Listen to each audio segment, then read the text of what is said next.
지난주에 말씀을 통해 말씀이 우리에게 주시는 일들, 말씀을 통해 주시는 유익들을 잠깐 나눴었습니다.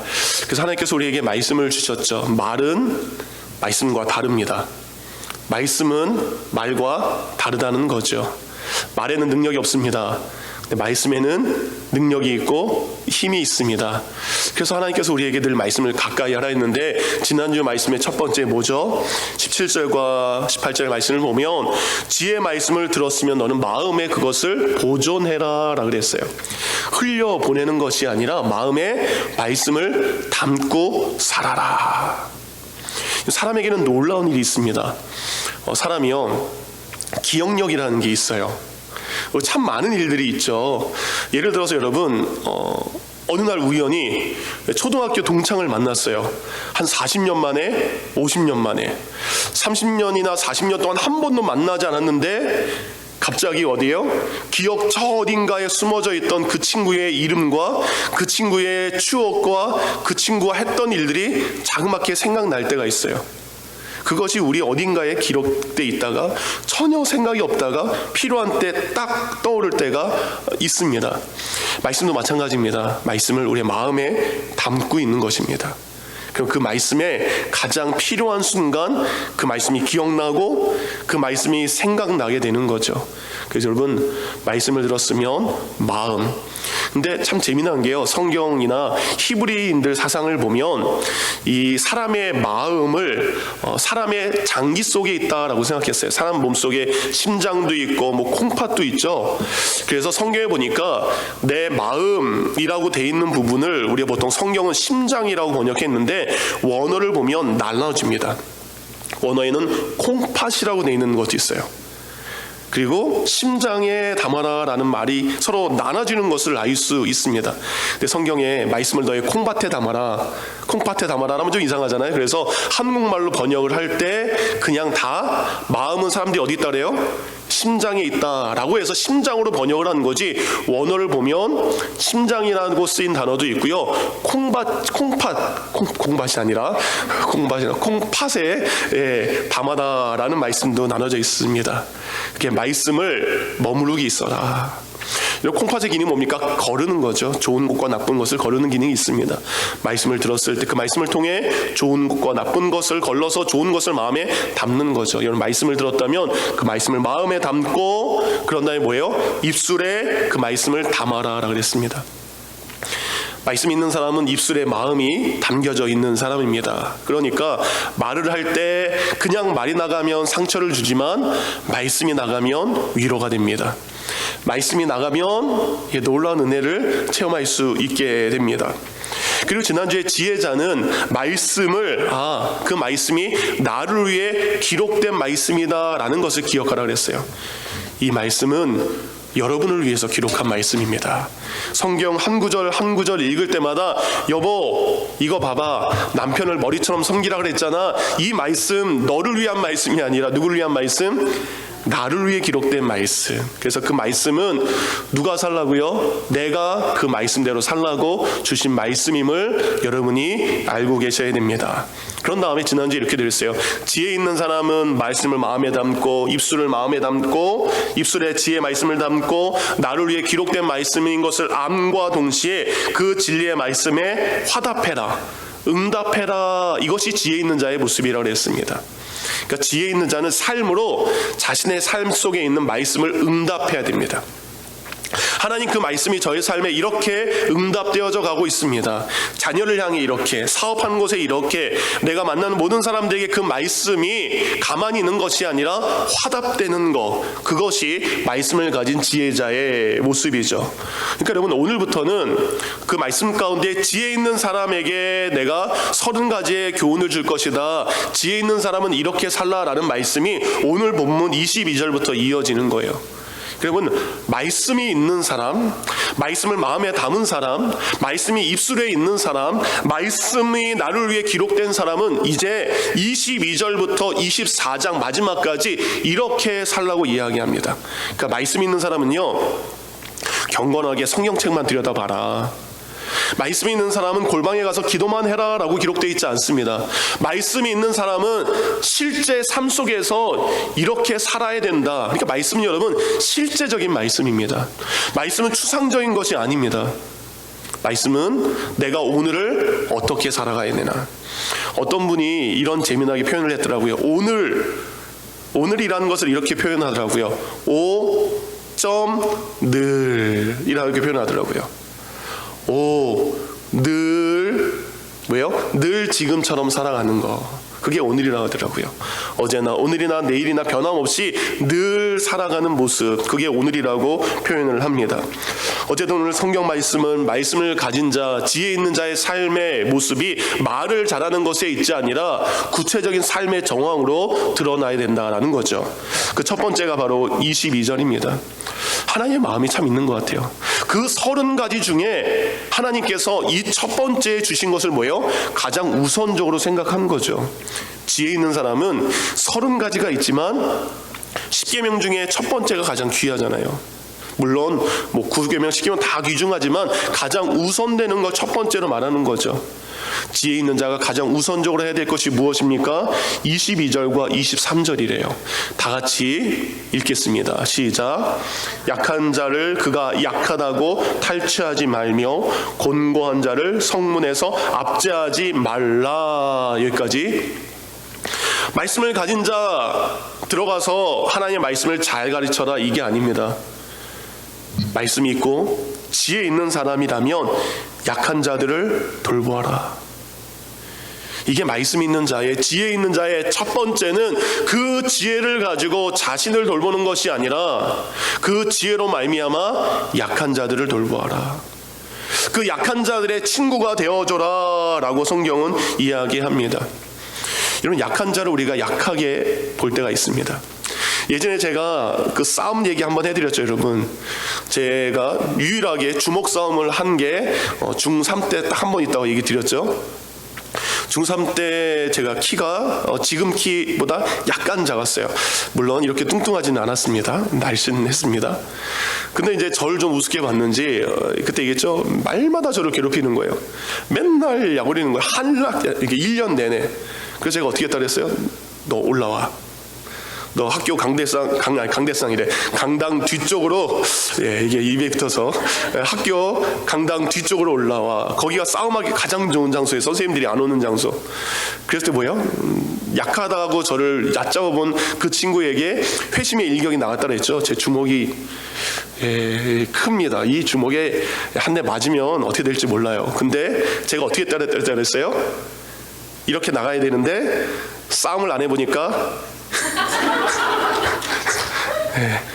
에잇 하고 이렇게 날려야 되는데 에잇 하고 이렇게, 우리 우목사님 맨날 이거 잘하시는데 이렇게 나갔어요. 싸움을 안 해보니까 그래도 어쨌든 힘으로 눌러가지고 그 친구가 저를 다시는 괴롭히지 못하게 했던 기억은 납니다. 사람이 약해 보이면요, 사람이 그 약해 보이는 사람을 더 얕잡아 봅니다. 사람의 심리가 그렇습니다. 그런데 성경은 이야기합니다. 약한 자를 약자로 여기지 말고 귀한 자로 여겨라. 이것이 지혜 있는 자가 살아야 될 첫 번째 삶의 모습입니다.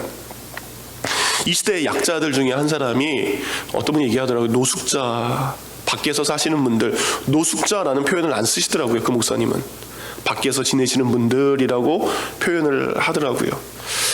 이런 노숙자가 왜 됐습니까? 왜 밖에서 그분들이 지내게 돼요? 여러 가지 이유가 있겠죠. 근데 그 중에 하나가 이렇게 얘기하더라고요. 관계가 끊어졌기 때문에. 그와 관계를 맺는 사람이 이제는 전혀 없어졌기 때문에. 여러분, 제가 어려워져요. 제가 힘들어져요. 그럼 여러분, 저와의 관계가 있죠. 그럼 그 관계를 통해 여러분은 저를 어떻게 돼요? 붙잡아 줍니다. 그 관계를 통해서 도와줄 수 있습니다. 그 관계를 통해서 그 사람이 다시 일어설 수 있도록 해주는 것이 관계가 있는 사람들의 특징 중에 하나죠. 근데 노숙자는 그 관계가 다 끊어진 사람이죠. 그를 도와줄 사람이 끊어졌다는 겁니다. 그에게 힘을 줄 사람이 끊어졌다는 겁니다. 그가 지탱해 줄 만한 사람이 없다라는 겁니다. 관계가 끊어졌다는 것은 그들이 곧 사람과의 관계에 있어서 버림받았다라는 거예요.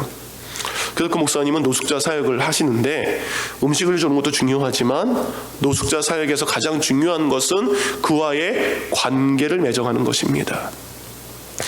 예전에 새벽 예배 때 이런 말씀을 드렸습니다. 김동호 목사님께서 높이뜨는 숭이 교회에서 사역을 하고 있을 때 추운 겨울날 누군가가 왔대요. 보통 노숙자가 오면 돈 몇 푼 줘서 보내는 것이 전부였는데 그날 목사님이 주신 하나님의 감동은 그와 함께 따뜻한 차를 대접하자. 그래서 그 목사님을 담임 목회실로 옮겨서 그분을 담임 목회 방으로 옮겨서 따뜻한 차를 줬대요. 따뜻한 차를 통해 그의 마음이 열리니까 그도 누군가의 평범한 아버지였고 그리고 평범한 직장을 다니는 사람이었는데 이런저런 여러 외부적인 일들을 통해서 노숙의 삶을 살게 된 거죠. 한참 이야기를 하다 보니까 그 사람 가운데 마음이 열리게 됐죠.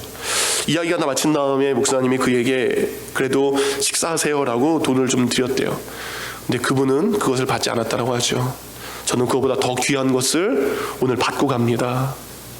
목사님의 마음을 제가 받고 갑니다. 약한 자들은 왜 약한 자입니까? 그들의 약함 가운데 지쳐있는 사람이요 약함 가운데 힘들어 있는 생각입니다. 그렇게 하나님께서 우리에게 이야기합니다. 말씀을 통해 지혜 있는 자가 있다면 그 지혜로 네가 교만하게 되지 말고 그 지혜로 말미암아 하나님의 마음을 알아라. 근데 그 하나님의 마음은 연약한 자들, 잃어버릴 것이 이제 아무것도 없는 사람들, 그 사람들을 오히려 더 탈취하고 수탈하고 더 가난하게 만드는 것이 아니라 그것이 너무나 큰 죄가 되기 때문에 그들을 섬기고 그들을 돕는 자가 되라고 성경은 이야기합니다.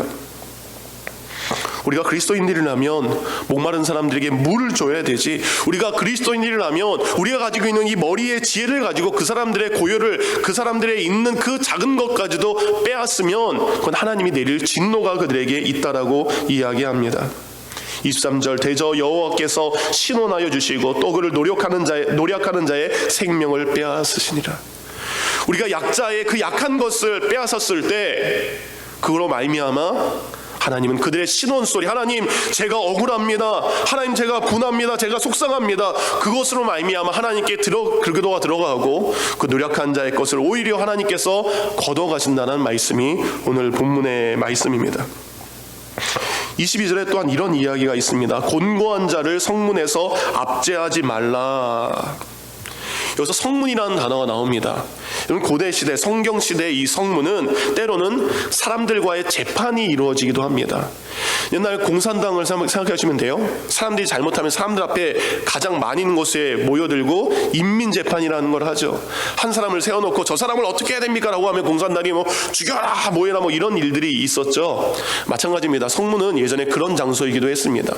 어느 사람과 어느 사람의 갈등이 있습니다. 어느 사람이 어느 사람과 충돌하기도 합니다. 그러면 성문에 모여서 그 사람들이 가지고 서로 이야기를 하고 판결을 받는 일들이 성문 앞에서 이루어지게 됩니다. 그럼 사람들이 그 사람들의 이야기를 듣습니다. 주장을 들어요. 그리고 어느 쪽이 맞다, 어느 쪽이 틀리다라는 이야기를 성문 앞에서 하게 됩니다. 근데 문제는 뭐냐? 돈 많은 사람들은 사람을 돈 주고 삽니다. 사람들이 한 수명 모였다라고 하면 거기에 10명 정도 돈으로 사가지고 거기다 심어 놓습니다. 그리고 상대방 약한 사람이 곤고해서 자신을 변호할 수 있는 힘조차 없는 사람이 이야기할 때는 그를 향해 야유를 부붙습니다.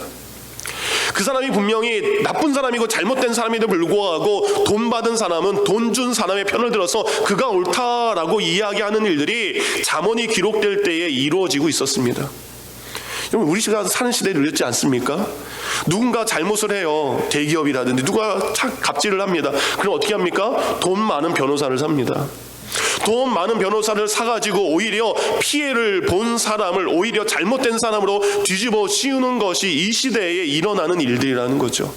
그가 가진 권력과 그가 가진 돈을 이용해서 사람들로 하여금 더 안타깝게 하는 일들이 이 시대에도 똑같이 벌어져 가고 있다는 겁니다. 가난해서 스스로 변호할 수 있는 힘조차 없는 그들을 너는 그들의 지혜자가 되어라. 그 약한 자들의 입이 되어라. 그 지혜 없는 자들의 도움의 친구가 되어라. 이것이 성경 말씀인 줄 믿습니다. 여러분 주위에는 어떤 약한 자들이 있습니까? 한국 학교에 약한 자들은 뭐예요? 학교에서 친구들에게 왕따 당하는 사람이죠.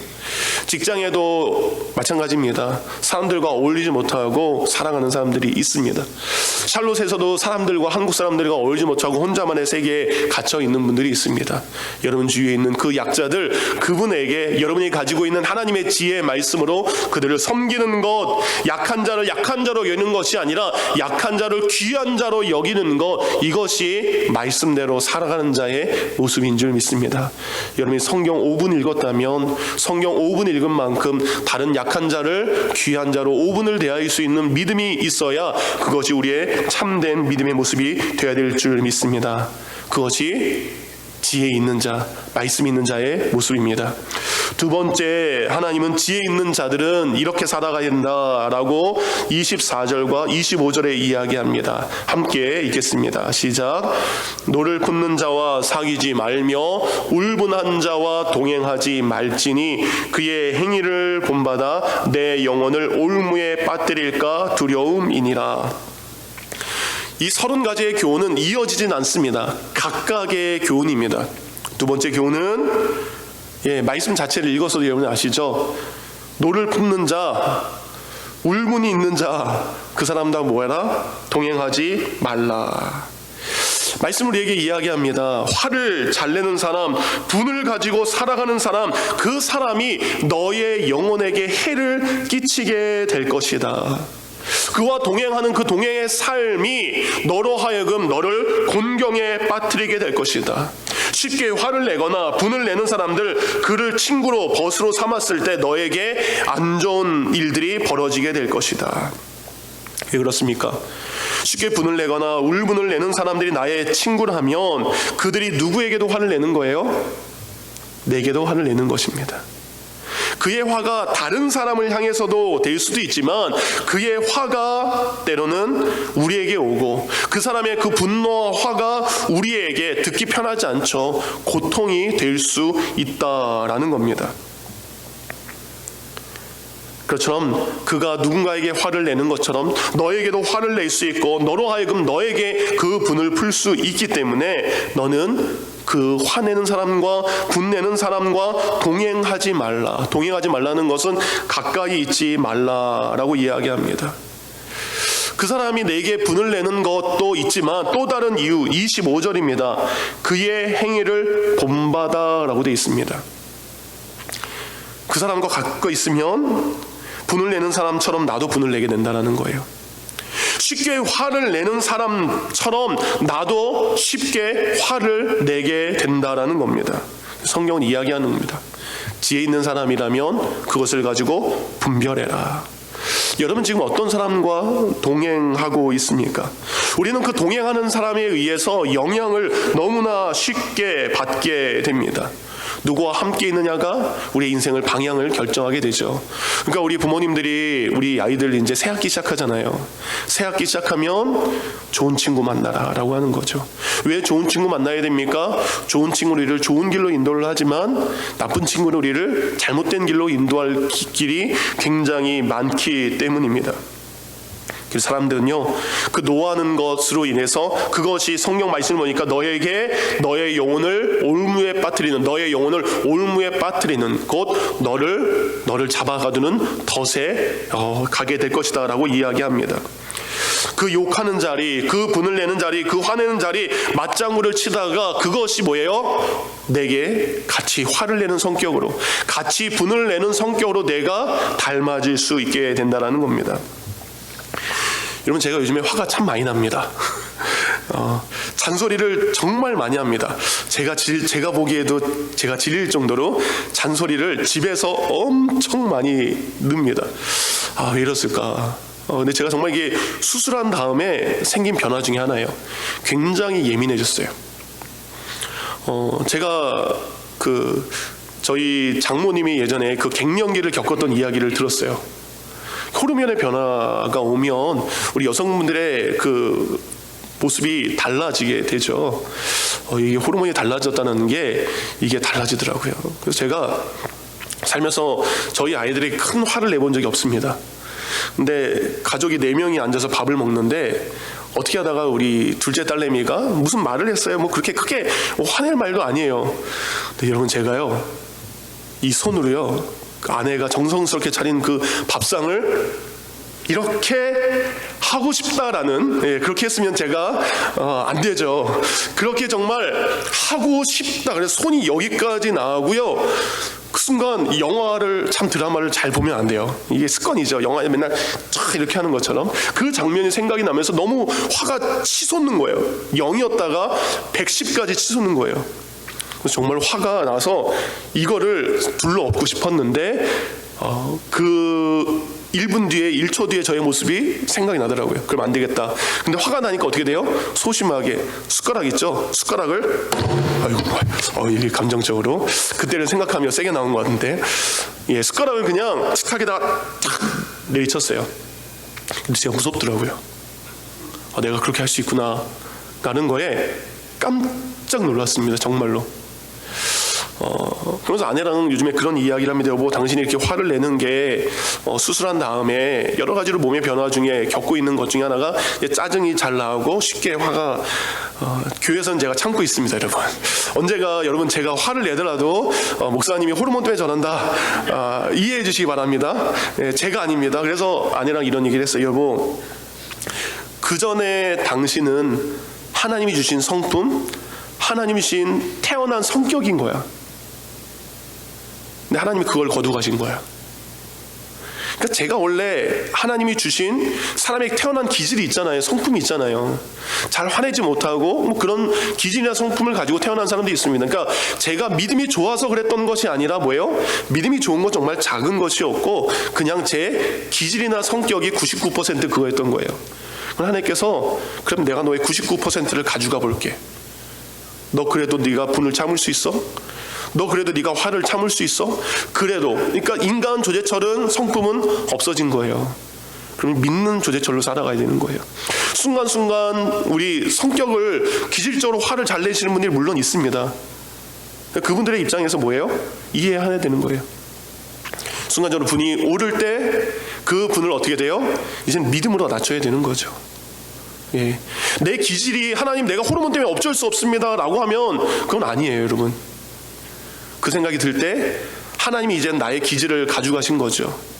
나를 지으신 하나님, 나를 사랑하신 그 하나님께서 나로 하여금 뭐예요? 그때 그 순간 믿음으로 이기를 원하신다는 생각이 들었습니다. 옛날에 내가 기질로 나를 컨트롤했다면 이제 나의 그 성격과 성품을 가져간 이제 원래의 나를 믿음으로 살아가야 되겠다라는 기도의 제목들이 생기고 있습니다.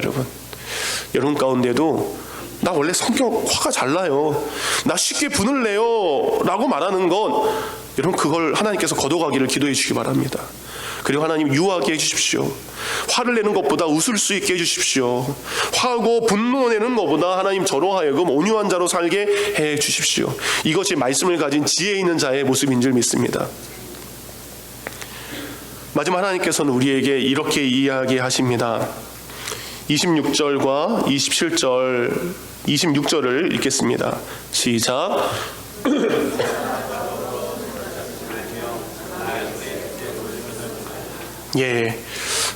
전에도 이 본문을 몇 번 얘기를 했어요. 반복이라고 얘기했죠. 그동안에 했던 것에 대한 엑기스라 그랬습니다. 보증 쓰지 말라라는 것, 이 보증 쓰지 말라라는 것의 원어적인 의미는 무엇입니까? 더 얻기 위해 탐하는 자의 친구가 되지 말라는 의미를 가지고 있습니다. 내가 이미 가지고 있습니다. 근데 사람으로 하여금 뭐예요? 더 많은 것을 갖기 위해서 돈을 빌릴 때가 있습니다. 지금 내가 가지고 있는 것이 충분합니다. 근데 그 충분한 것에 만족하지 못해서 더 많은 것을 얻기 위해서, 더 많은 재산과 더 높은 명예를 얻기 위해서 하는 사람들, 그 사람들의 손을 잡지 말라는 겁니다. 너 또한 그런 사람이 되지 말라라는 겁니다. 때론 여러분, 이 보증 때문에 많은 사람들이 어려움을 겪죠. 근데 이 보증 쓰는 것 때문에 어려움을 겪는 그것보다 관계가 깨어지는 것이 더 아픈 현실로 우리에게 다가올 때가 있습니다.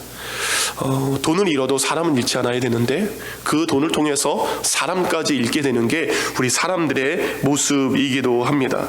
성경은 이야기합니다. 너는 사람과 덤불어 손잡지 말라. 곧 이것은 너에게 있어야 될 것에 감사하고 만족하면서 더 무엇인가를 얻으려고 하지 말라. 욕심 부리지 말라. 탐욕 그리고 너의 욕망을 채우며 살아가지 말라라는 말씀입니다. 그러면서 이야기합니다.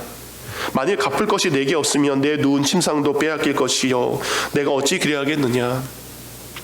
더 욕심을 가지고 탐하는 사람, 곧 분을 내는 사람과 함께 가까이 함을 통해서 내 영혼의 올무가 세워지는 것처럼 물질을 탐하는 사람과 가까이 한다면, 그 물질을 따라가는 사람과 친구가 되기를 원한다면 너의 침대조차도 너는 빼앗기게 될 것이다. 이런 우리로 하여금 물질의 선한 일들을 감당하는 사람과 여러분 영적인 아름다운 믿음의 교제를 나누기를 원합니다. 욕심의 것을 채우는 사람, 그를 따라가다 보면 내게 있는 침대조차도 빼앗기는 일들이 우리에게 돌아올 것이다 라고 이야기합니다. 그래서 28절은 여러 가지 의미를 가지고 해석할 수 있는데 저는 이렇게 봤습니다. 내 선조가 세운 옛 지계석을 옮기지 말지어다. 하나님께서는 12지파에게 곧 11지파에게는 땅을 주셨고 레위지파에게는 그들이 거할 성을 주셨습니다. 그들이 각각 자기의 분깃이 정해져 있었습니다. 그리고 이 땅과 이 땅의 경계에 지계석이라는 경계석이 세워져 있었습니다. 그래서 하나님, 나는 여기서 여기까지가 내 것입니다. 하나님께서 여기서 이만큼 내 것을 주셨습니다. 이 지파에게는 여기서부터 이만큼을 주셨습니다. 각각의 사람들이 이제는 출애굽해서 그들로 하여금 약속의 땅에 들어갔을 때 그들은 하나님께서 그들에게 주신 지계석이 군데군데 놓여지게 된 거예요. 그곳에서 감사하며 만족하며 살아라라는 것이죠. 근데 그것을 옮기지 말라. 남의 땅을 더 취하기 위해서 욕심 부리지 말라라는 겁니다. 예전에 제가 한국에서 큰 공사를 한번 진행한 적이 있습니다. 저희 유치원 이제 와보신 분이 계시지만 저희 유치원을 짓는데요. 한국에도 이제 이 땅과 이 땅의 경계에 보도블럭에 이 사인이 돼 있습니다. 토지공사에서 여기까지가 이 땅입니다라는 사인이 있습니다. 이 공사를 딱 시작하려고 하는 때 가장 먼저 해야 될 게 어디서부터 어디까지가 내가 공사할 수 있는 땅이다라는 것을 가장 먼저 측량부터 하게 됩니다. 근데 측량을 하는데요, 저희 유치원을 지을 땅이 이쪽으로 더 가까이 들어가 있는 거예요. 알아보니까 옆에 빌라가 있었어요. 근데 이 빌라에서 사람들이 빌라를 지면서 조금이라도 넓게 지으려고 자기들 땅에서 저 유치원 땅으로 아주 많이 들어와서 땅을 지어버린 거예요. 그리고 그 토지공사에서 지은 그 지계석이라고 이야기할 수 있는 걸 뚝 떼가지고 이쪽에도 옮겨 또 탕탕탕 박은 거예요. 근데 그 건축업자들은 뭐예요? 진지 벌써 꽤 오래됐기 때문에 어디 간지 모르죠. 그러니까 저희 유치원 공사를 하면서 여기까지가 우리 땅입니다. 그러니까 그 사람들이 안 믿는 거예요. 왜? 지금까지 자기 땅으로 썼는데. 그래서 토지공사에 나와서 인공위성을 이용해서 그 사람들이 찍어가지고 정확하게 딱 보여주니까 그제서야 믿더라고요. 그런 일들이 있었습니다. 자기의 땅이 아님에도 불구하고 그것을 욕심내서 취하는 일들이 있게 된다라는 겁니다. 그것이 죄가, 그것이 잘못된 것을 불무하고 탐욕은 우리로 하여금 그렇게 우리 자신을 눈멀게 한다는 것입니다. 하나님께서 여러분에게 주신 그 지계석, 그 안에서 우리가 만족하고 우리가 감사하며 살아가기를 원합니다. 29절은 그리고 1절은 다음 주에 이어지게 되는데, 이것은 무엇입니까? 다음 주에 이야기하겠지만 자기 일에 능숙한 사람은 이라고 되어 있습니다. 그냥 내게 주신 것에 열심히 자족하며 감사하며 만족하는 사람들, 그 사람들은 왕 앞에 귀한 자로 서게 될 것이다 라는 거죠. 그렇지만 탐욕을 누리고 그것으로 잘못된 사람들은 오히려 천한 자들과 함께 망하게 될 것이다 라고 성경은 이야기를 하고 있습니다. 오늘 말씀을 통해서 우리에게 지혜가 있는 자는 세 가지를 해야 된다라고 그랬습니다. 첫 번째, 여러분, 지혜 있는 자는 연약한 자들을 약하다 하지 마시고 연약한 자들을 긍휼히 여기며 그들을 위로하는 자로 살아가는 것이 우리 말씀을 가진 자들의 모습입니다. 여러분 주위에 있는 약한 자들을 돌보시는 여러분들이 되기를 원합니다. 노를 품는 자와 함께 동행하는 것이 아니라, 내가 또한 노를 품는 것이 아니라 그 행위를 본받고 나로 하여금 노를 행하는 자가 아니라 그것을 믿음으로 또한 지혜의 말씀으로 안에서 우리가 노를 품지 않기를 원합니다. 그리고 내게 주신 직에서 그 범위 안에서 내게 주신 것에 감사하며 만족하며 살아가는 것, 이것이 말씀대로 살아가는 그리스도인들의 모습입니다. 우리가 이 그리스도인답게 살아가는 귀한 성도가 되기를 주님의 이름으로 축원합니다.